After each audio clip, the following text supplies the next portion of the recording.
Okay, let's finish up this section. We're still factoring by grouping. We have two more problems to practice on. I'm going to group my first two and my last two. My problem is 3x cubed minus 2x squared minus 6x plus 4. In the first group, what they have in common is an x, and the smallest x is x squared, so I'm going to take that out, and that leaves me with 3 and 1x left behind, minus 2 and no x is left behind. In the second group, what they have in common, 6 and 4 share a common factor of 2. I need to take out the third sign though, which happens to be negative.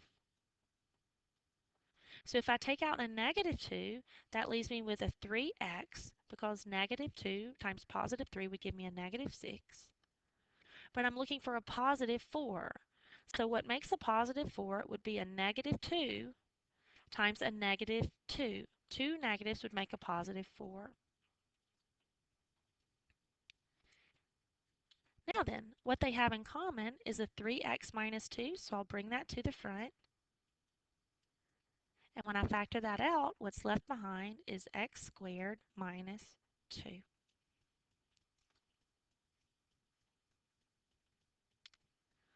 Our last problem is 10x squared minus 12xy plus 35xy minus 42y squared. Grouping them, in my first group, I see that 10 and 12 share a common factor of 2. They both have an x, and the smallest x is x to the 1. They do not have y's. At least the first one doesn't, so you can't factor out a y.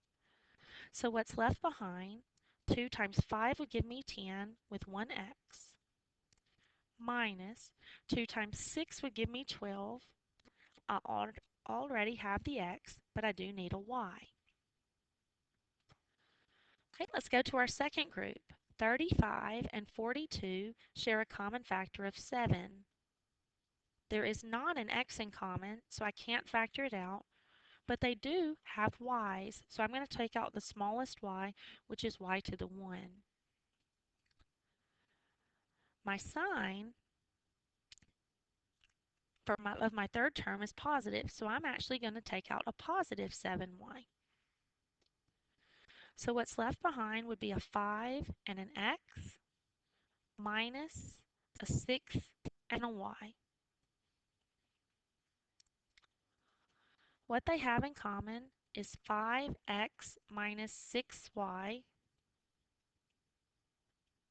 and what's left behind once we factor that out is 2x plus 7y. And that's my answer.